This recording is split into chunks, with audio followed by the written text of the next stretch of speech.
Okay, so the next chapter that we are going to start for 7th class is acid, bases and salts.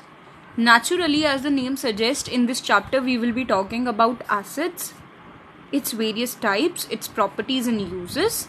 We will be studying about bases, its types, properties and uses. Then we will be talking about neutral substances and indicators, and then salts, their types, properties and uses. So let's start with acids first.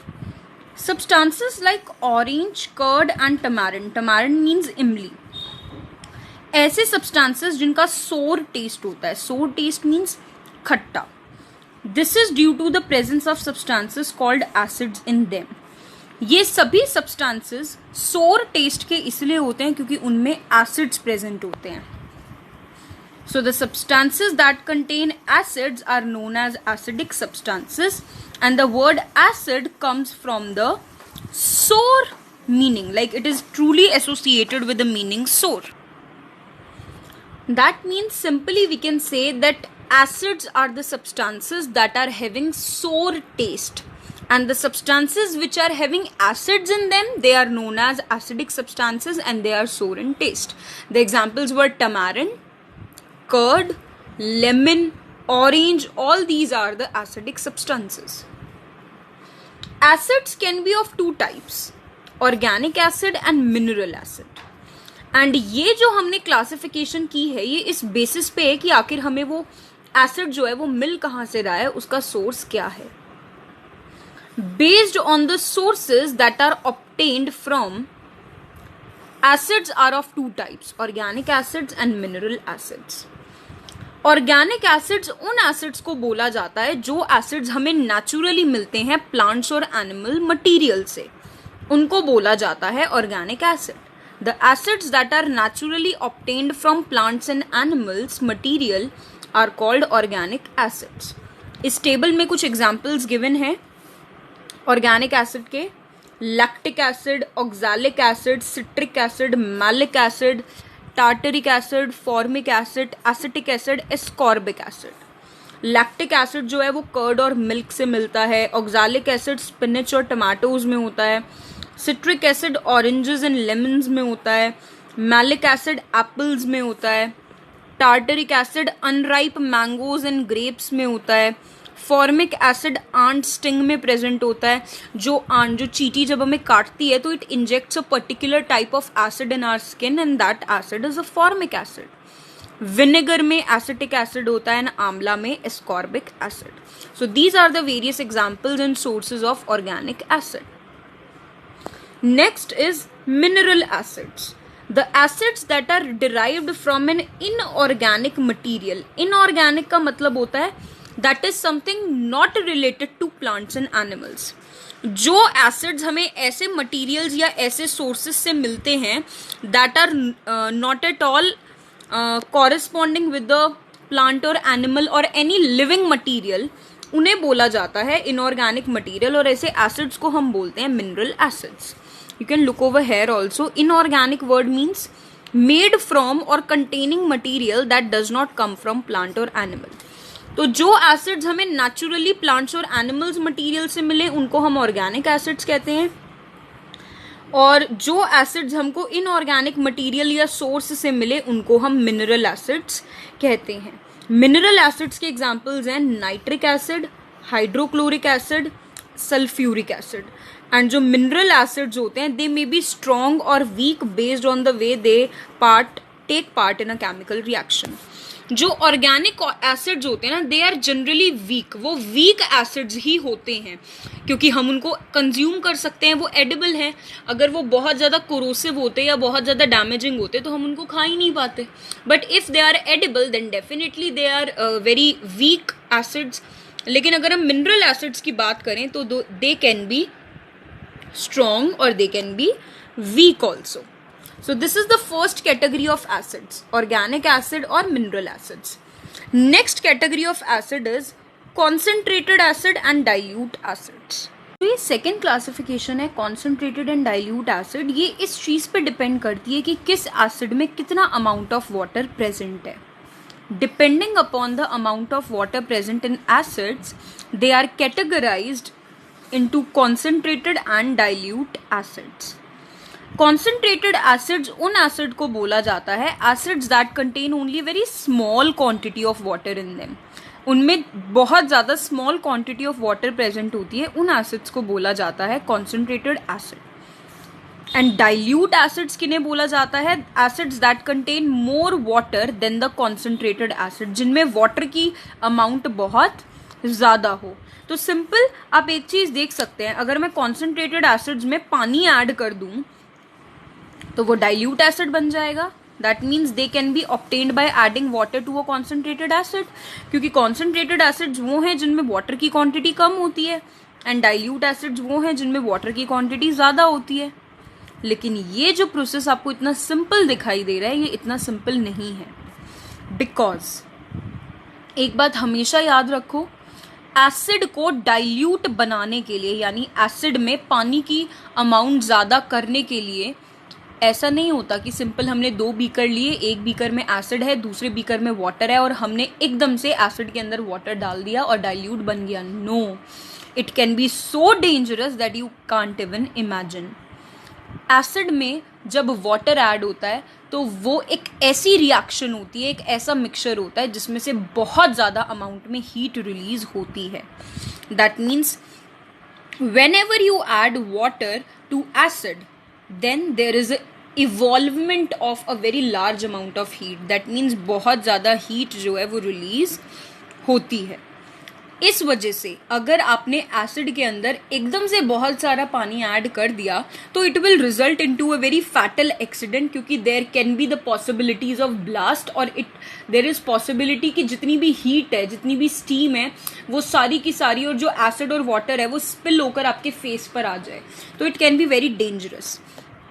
This is the reason कि जब भी हमें concentrated acid को dilute करना होता है तो we never add water into acid. अगर हमारे पास एक बीकर में एसिड है और एक बीकर में वाटर है तो मैं एसिड के अंदर वाटर कभी नहीं डालती. मैं वाटर के बीकर के अंदर ड्रॉप वाइज एसिड ऐड करूंगी. दैट मीन्स वाटर के अंदर हम एसिड ऐड करेंगे, एसिड के अंदर वाटर ऐड नहीं करेंगे, क्योंकि वाटर के पास कैपेसिटी होती है कि जितनी हीट जनरेट होगी इस मिक्सिंग के टाइम पर वो इस हीट को एब्जॉर्ब कर लेगा और एक्सीडेंट होने से बचा लेगा.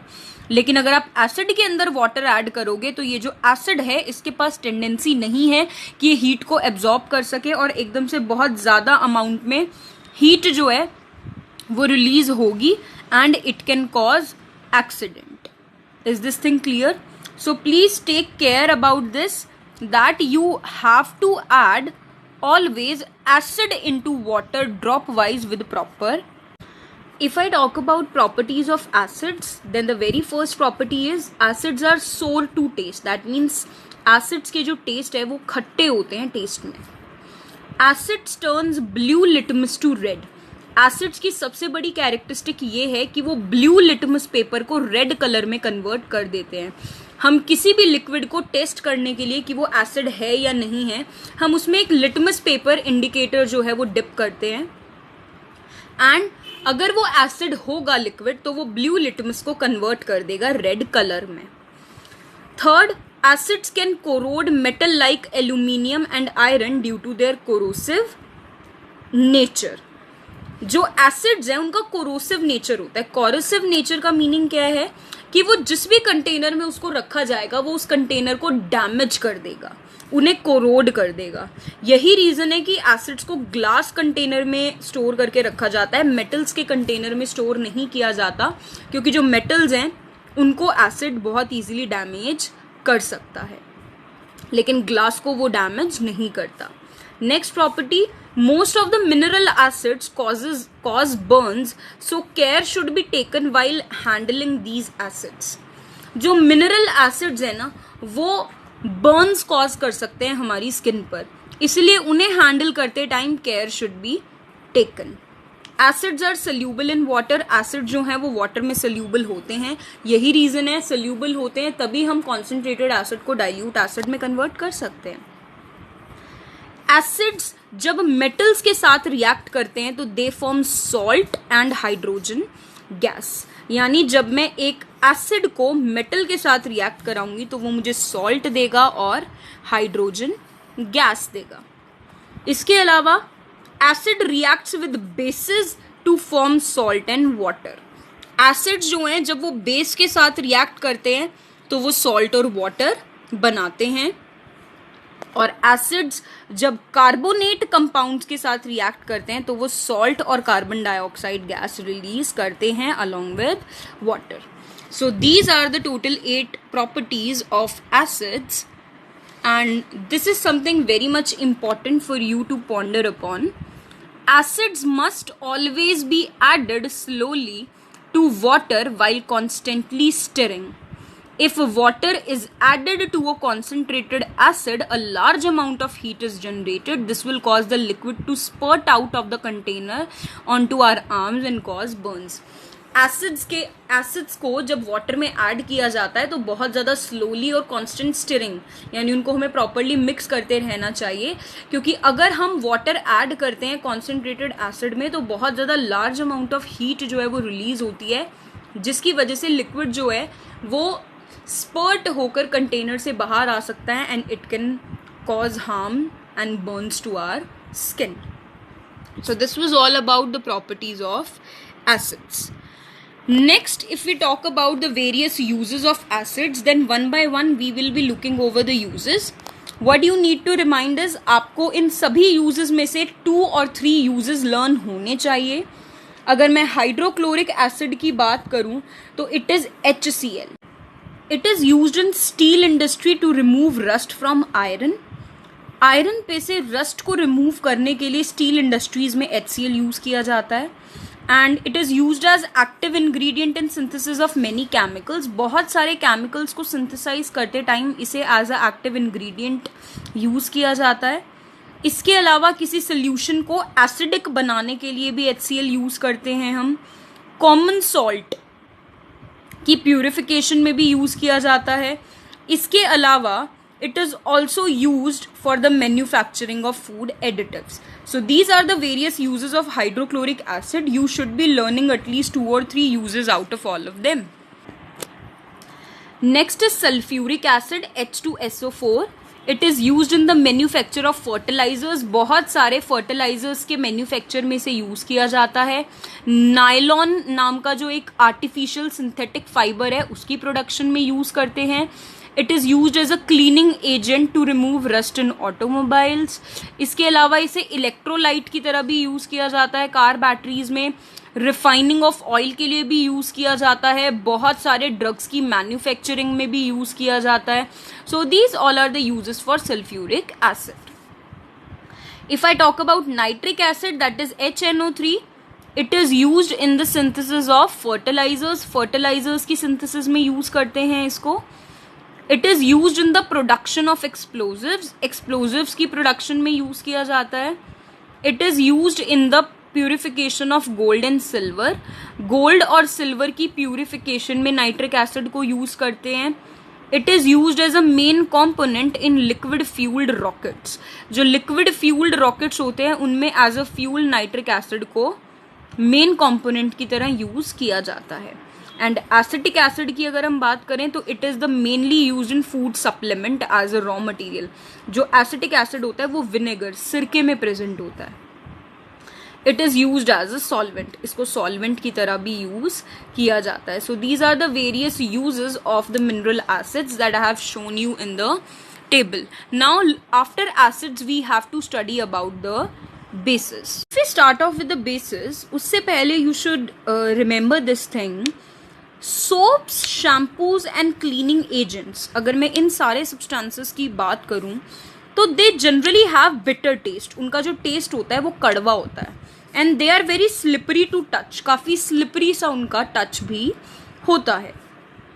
This is due to the presence of substances called basis.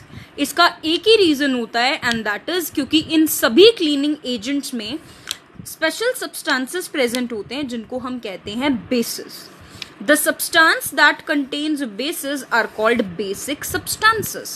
Jin substance में bases present होते हैं उनको हम कहते हैं basic substances. एंड तो बेसिस को जनरली हम डिफाइन कर सकते हैं that these are the chemical substances which have bitter taste and they are slippery in touch.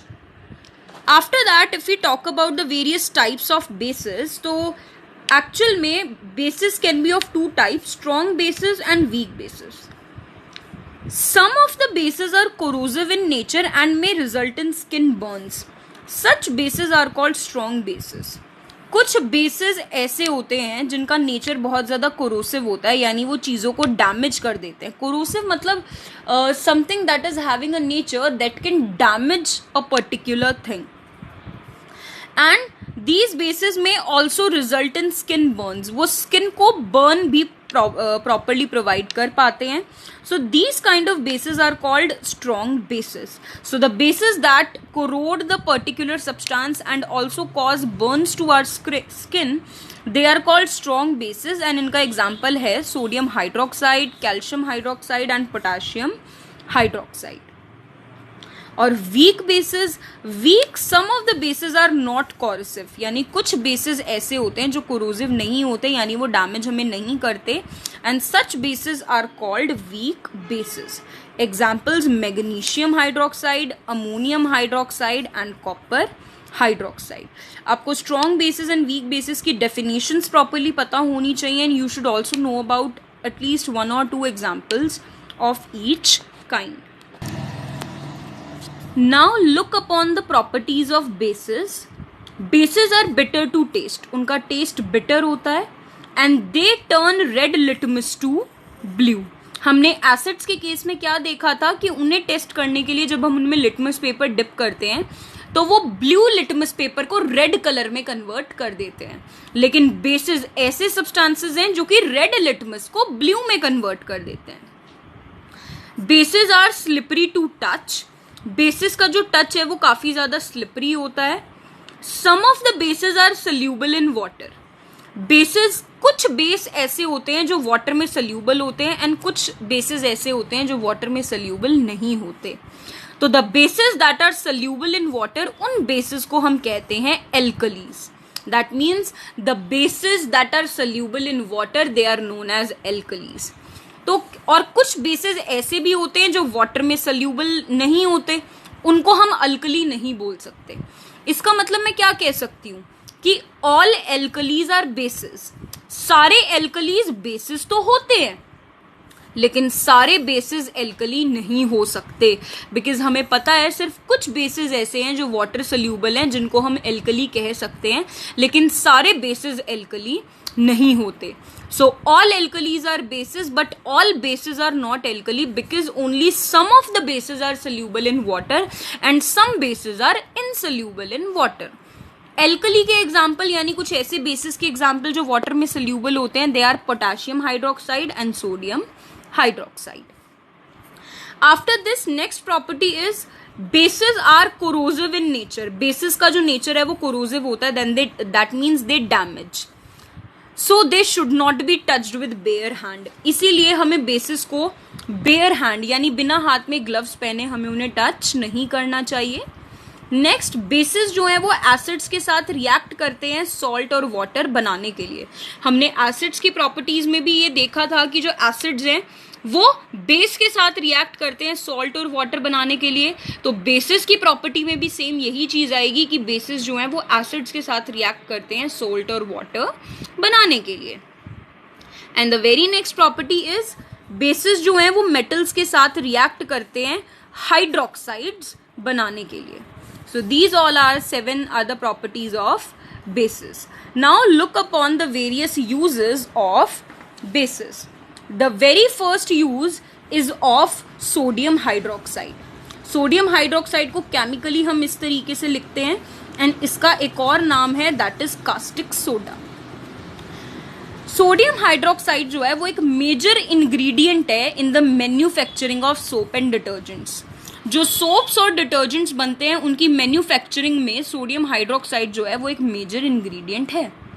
And it is also used in paper, textiles and plastic industry. जो sodium hydroxide है वो paper industry, textile industry और plastic industry में भी use होता है. इसके अलावा it is also use as a cleaning material to unblock the clogged drains and to clean waste discharge pipes. जो ड्रेन्स होते हैं उनकी प्रॉपर क्लीनिंग के लिए भी सोडियम हाइड्रोक्साइड को यूज किया जाता है।